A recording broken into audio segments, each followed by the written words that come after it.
نحمده ونستعينه ونستغفره ونصلي ونسلم على رسوله الكريم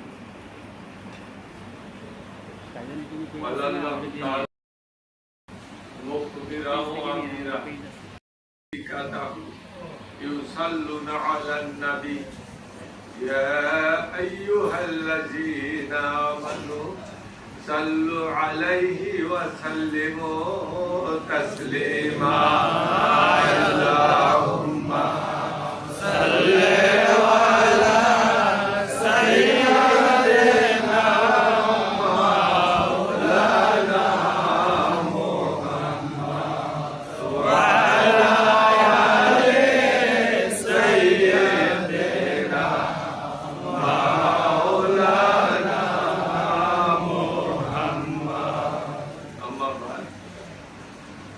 আজকে পবিত্র জুমার দিন আর জুমা তো হাজুল মাসাকিন আমার দয়াল নবীজি হাদিস শরীফের ভিতরে ইরশাদ করেন এই জুমার নামাজকে মূলত বোঝানো হয়েছে জুমার দিনের মধ্যমণি সেটা জুমার নামাজকেই বোঝানো হয়েছে জুমার নামাজকে যদি বাদ দেওয়া যায় তাহলে এই দিনের কোন মূল্য থাকে না আমার দয়াল নবীজি বলেন আর জুমা তো হাজ্জুল মাসাকিন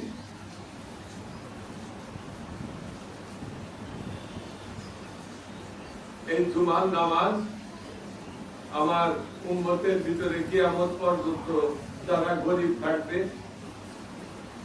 যারা গরিবীর কারণে হজে যেতে পারবে না কারণ কোরআনে আল্লাহ পাক হজকে ফরজ বলে উল্লেখ করেছেন কিন্তু যারা হজে যাওয়ার মতো সামর্থ্য রাখে তাদের জন্য অর্থনৈতিক সামর্থ্য শারীরিক সামর্থ্য বা ওই হজে যাওয়ার জন্য যে রাস্তা দিয়ে যাবে সেটা নিরাপত্তা এই তিন বিষয়ে যদি কোনো অসুবিধা না থাকে তাহলে তার জন্য হজ ফরজ করা হয়েছে কোরআন আল্লাহ পাক বলেছেন আলিল্লাহি আলান নাসি হিজ্জুল বাইতি মান ইসতাতা ইলাইহি সাবিল কোরআন আল্লাহ পাক বলেছেন যে এই যে হজ এটা কাদের জন্য আল্লাহর ঘর জিয়ারত করা ফরজ করে দিলাম আল্লাহ বলে আমি ফরজ করে দিলাম কাদের জন্য যাদের হজে যাওয়ার যে রাস্তাটা এটা তাদের জন্য স্বাভাবিক তাদের জন্য এটা ফরজ করে দেওয়া হয়েছে গরিবদের জন্য মাফ করে দেওয়া হয়েছে তাদের টাকা নেই কি করে যাবে টাকার সামর্থ্য যদি না থাকে তাহলে তো যাওয়ার প্রশ্নই ওঠে না আমার নবীজি বলেন আমার উম্মতের ভিতরে গরিবের সংখ্যাই বেশি এখন এই গরিবরা বঞ্চিত হয়ে গেল হজের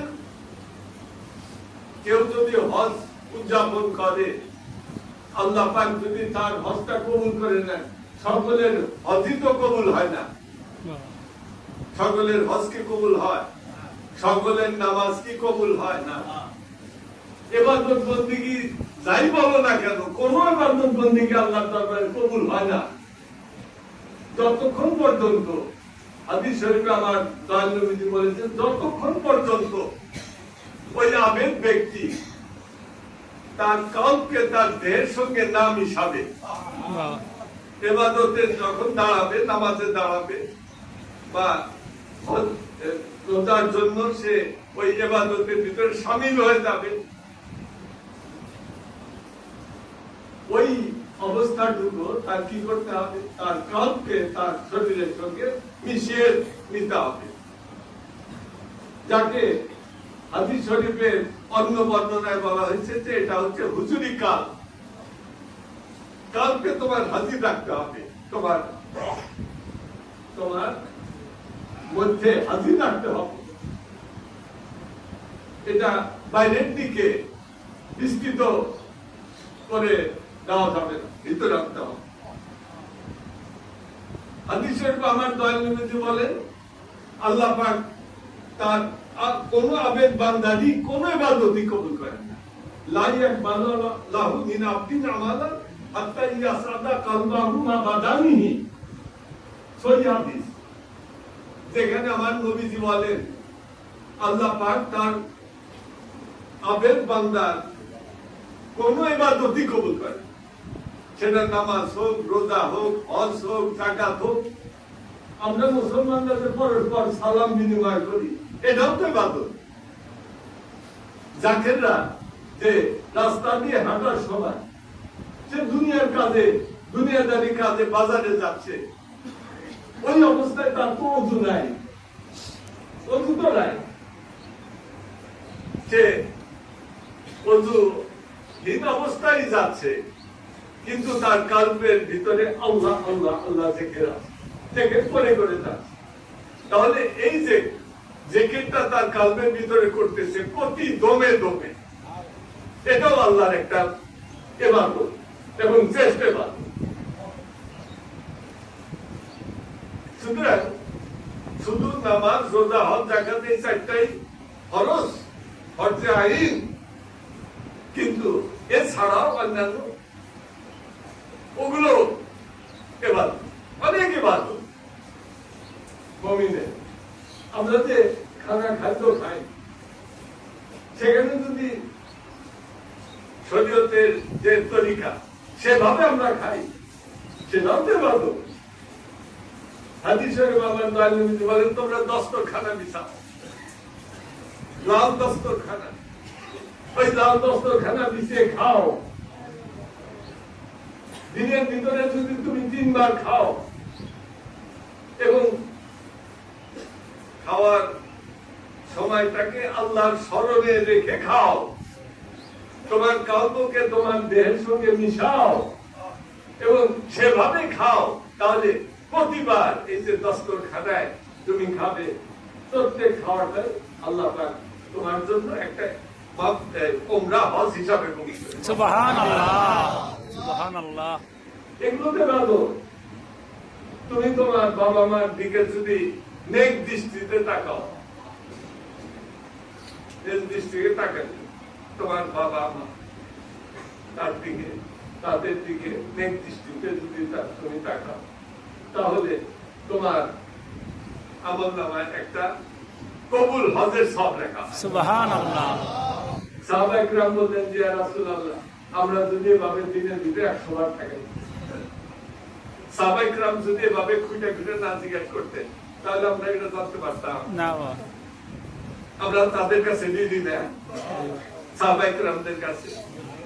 ওনারা যদি এভাবে আমাদেরকে প্রশ্ন করে আমাদেরকে না জানানে, সত্যের যে বিষয়গুলো জানানে কোন ব্যবস্থা না করে দিতেন, তাহলে তো আমরা বঞ্চিত হয়ে যেতাম।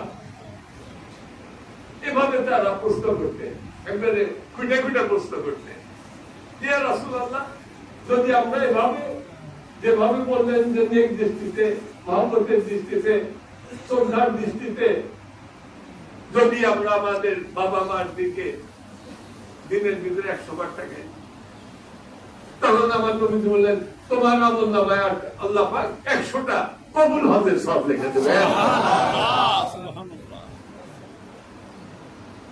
এগুলো ভালো, এগুলোকে হালকা করে নেওয়া যাবে না।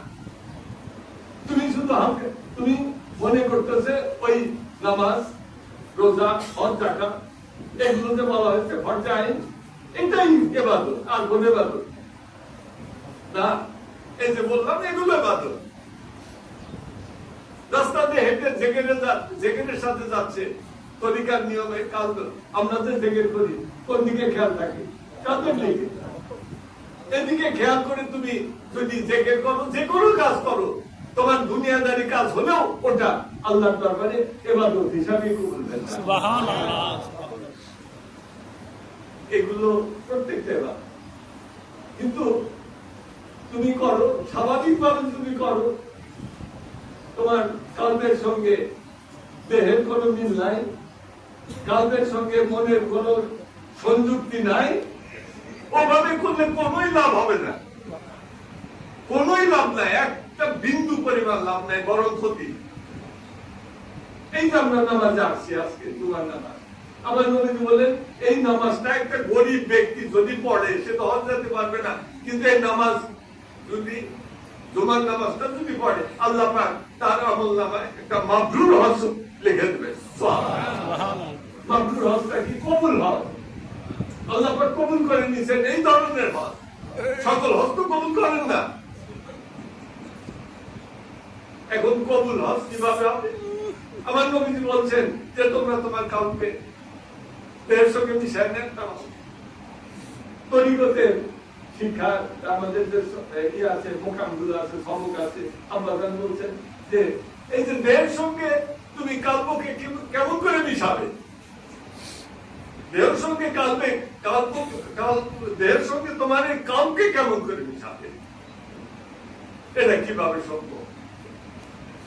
এটা তুমি বিজ্ঞানের দৃষ্টিকোণ থেকে মনে করতে পারো যে এটা অসম্ভব ব্যাপার, কিন্তু আধ্যাত্মিক দৃষ্টিকোণ থেকে এটা সম্ভব।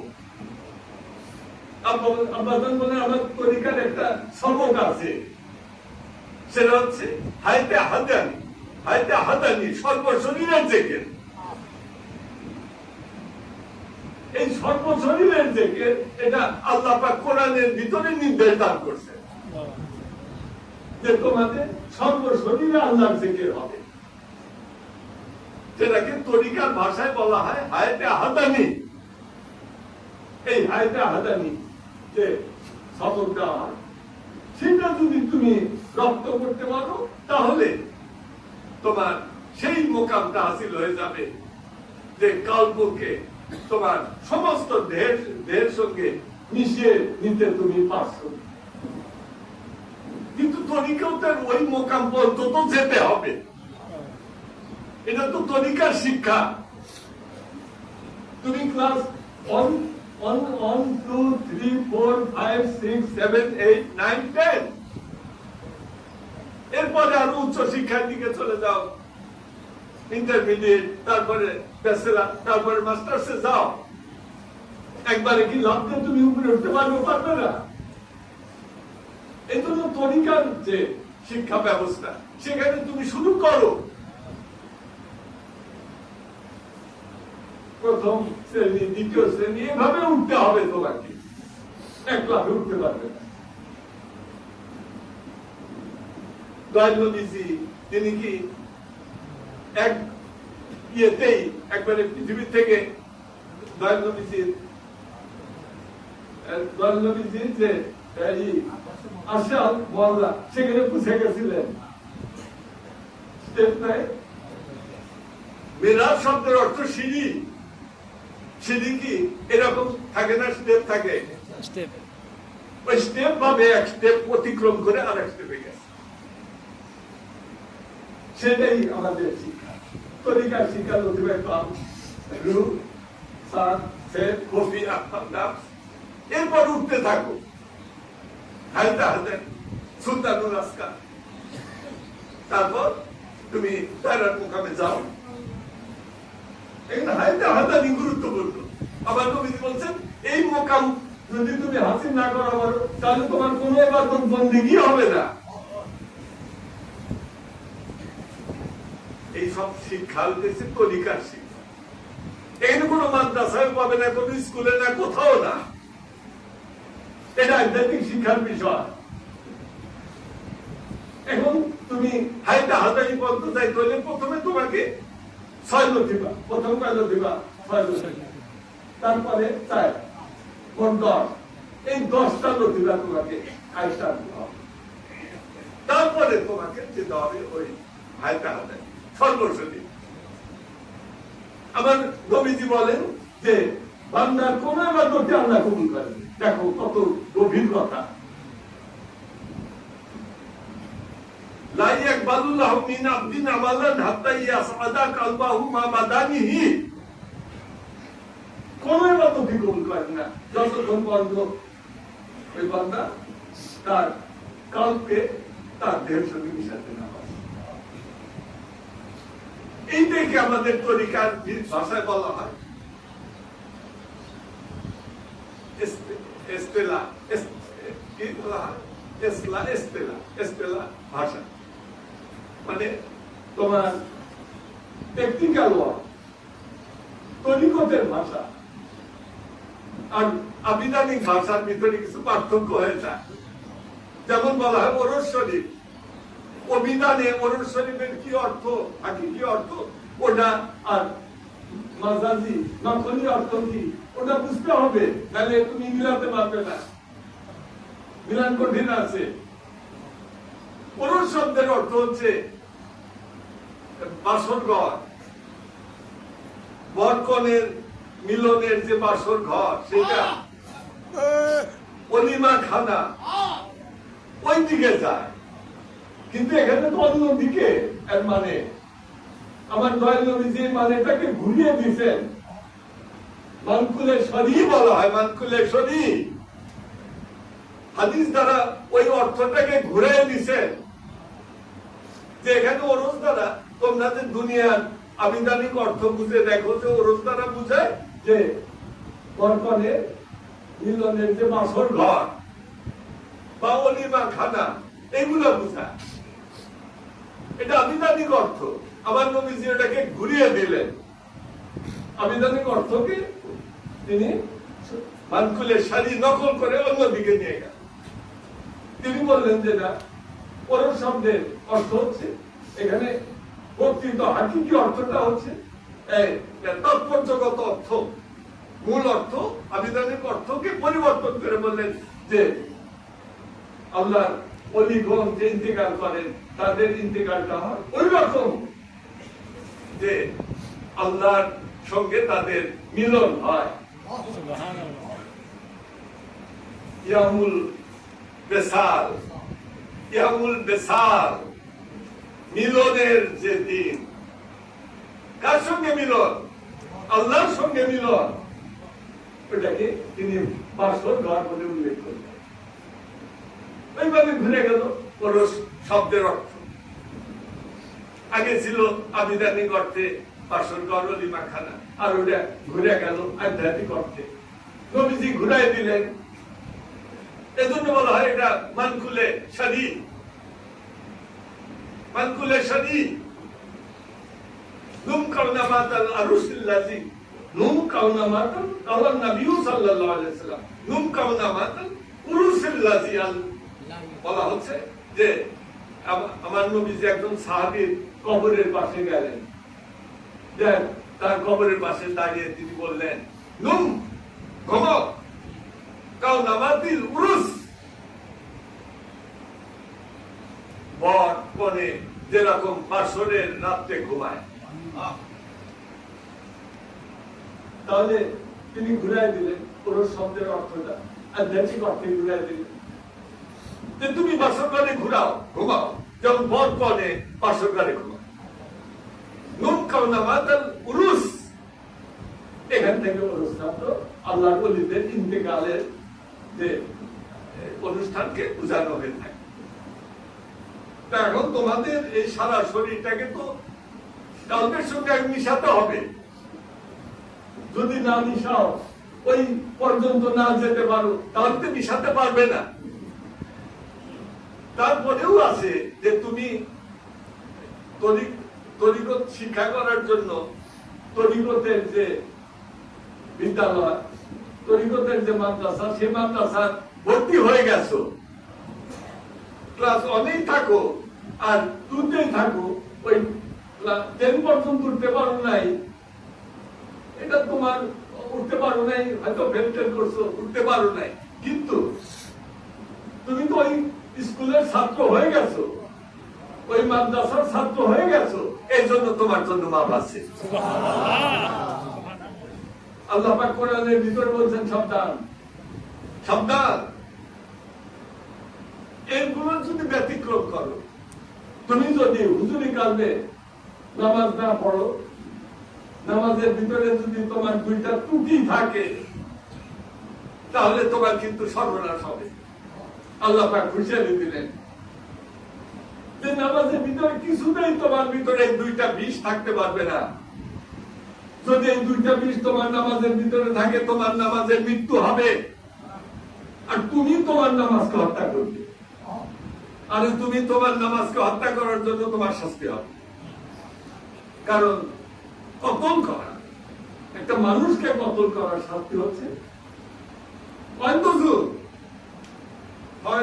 মুসাল্লিন আল্লাযিনা হুম আন সালাতিহিম সাহুন আল্লাযিনা হুম ইউরাউনা ওয়া ইউরাউনা। এটা তো নামাজের ভিতরে আমরা পড়ি, কিন্তু এর অর্থ তো জানি না। আর অর্থ আরবিতে জানলেও এর তাৎপর্যটা জানি না। আমার আল্লাহ পাক বলেন যে তোমার নামাজের ভিতরে এই দুইটা ত্রুটি যদি তোমার ভিতরে থাকে, সাবধান, সংশোধন করে নাও। এই সংশোধন কে করে দিবে? তোমার ভিতরের বিষয়টা সংশোধন করবেন কে? তুমি বাইরের কবিরাজ ডাক্তারের কাছে যাবে, কাজ হবে না। তোমাকে এটা পরিষ্কার করার জন্য, এটা চিকিৎসা করার জন্য তোমার ওই কালবের ডাক্তারের কাছে আসতে হবে। সমস্যা তো তোমার কালবের ভিতরে।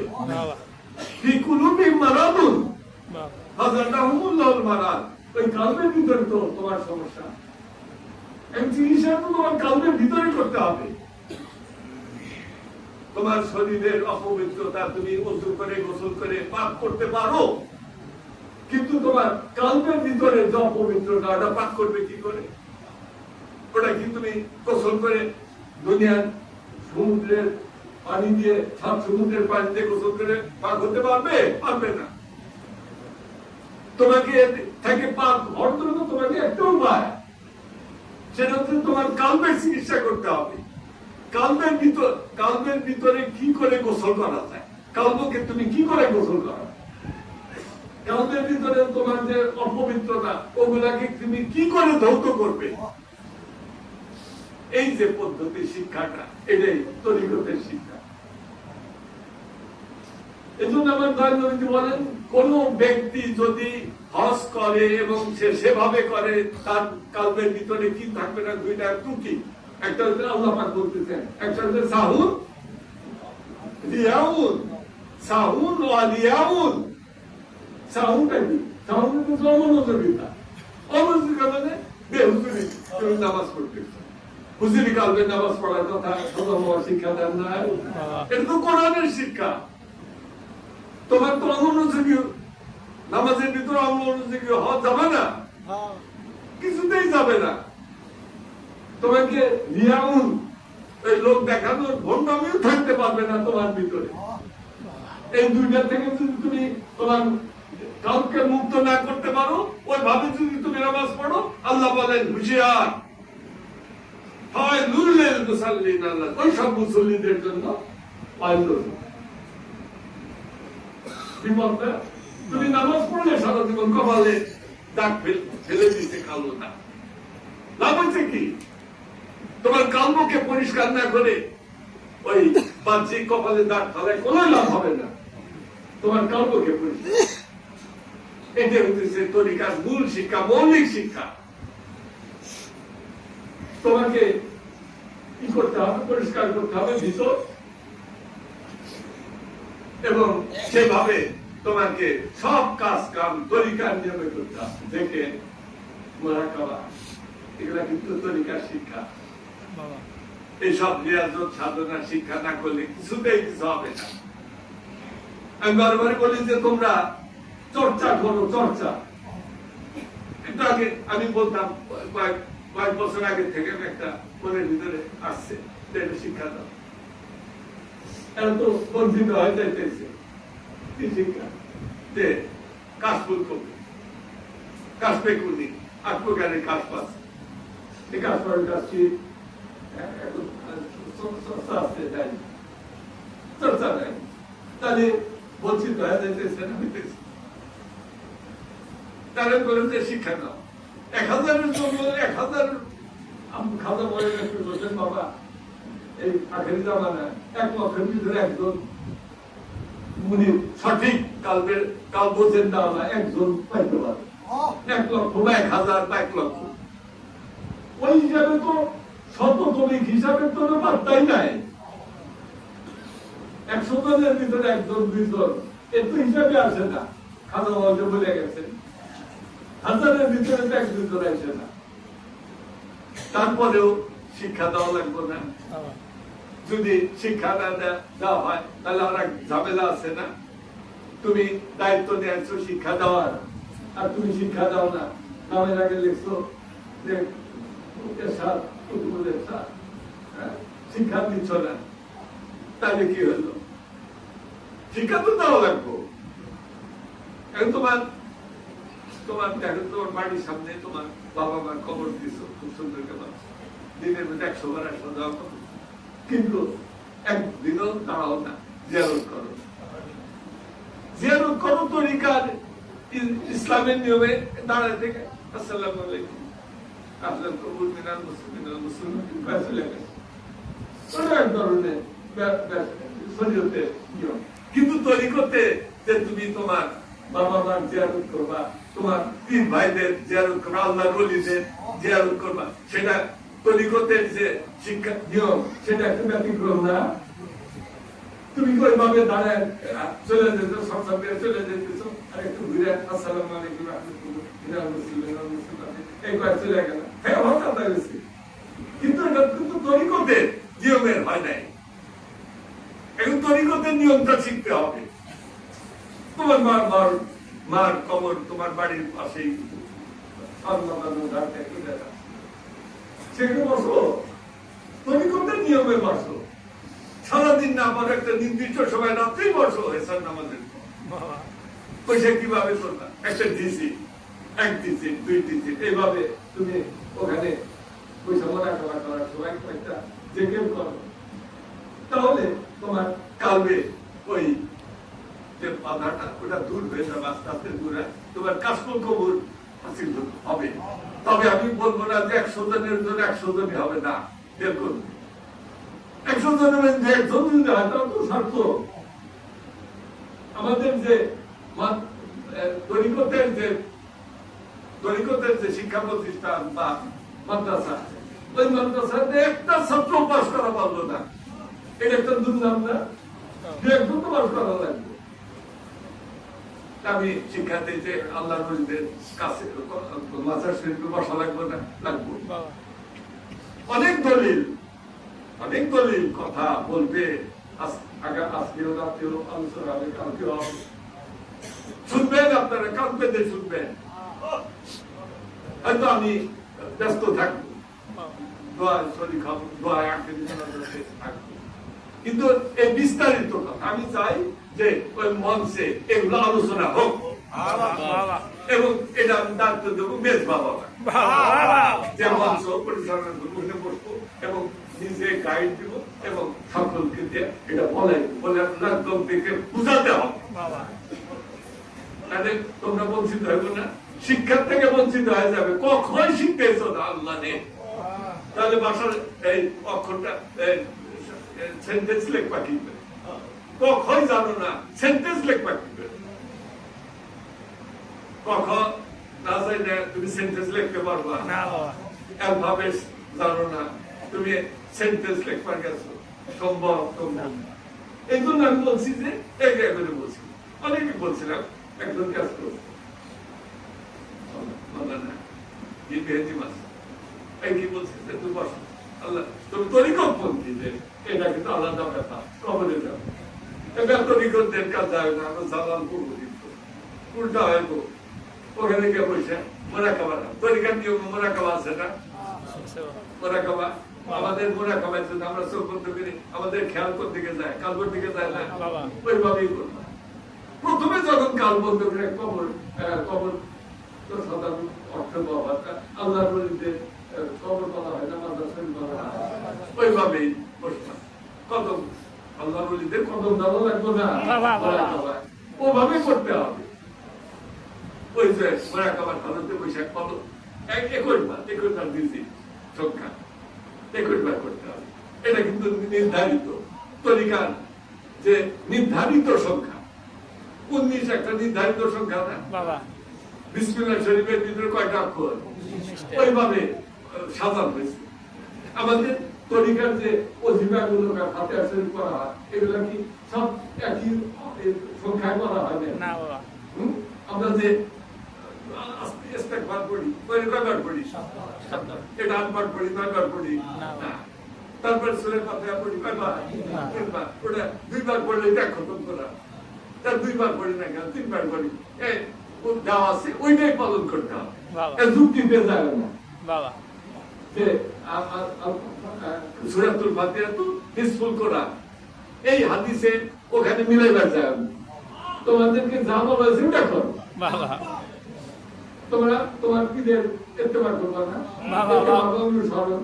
বাবা। তোমার পীর বলতেছেন যে তুমি 3 বার পড়ো, তুমি এই গোল ধরছো যে না আমি 2 বার পড়লে হয়, এক খতম করো না। ফাতিহা শরীফ আমরা সূরা ইখলাস কয়বার পড়ি? 4 বার। ওইটা তো 9 বার পড়ি, 9 বার পড়ি 3 খতম করো না। সূরাতুল ফাতিহা তো সুলুসুল করা, সুলুসুল করা। কোরআন শরীফে 3 ভাগের 1 ভাগ, এইভাবে তো হিসাব মিলান যায় না। সেই রকম ভাবে এই যে ভিজিট করা হয়েছে 21 বার, 21 বার তুমি এই কবরের কবর বা মাজার শরীফ যেখানে বসো, আল্লাহ নবীদের মাজার শরীফে কবরের দিকে বসবা না, মাথা ছেলে মোবারকের দিকে বসবা, মাথার দিকে বসলে এক হচ্ছে তো ফতোয়া যেটা আমি দেখলাম যে আল্লাহ নবীগণে ওই সীতার মুবারকের দিকে যায় না, তাহলে ওনাদের ঘাট বয়ে তো অসুবিধা।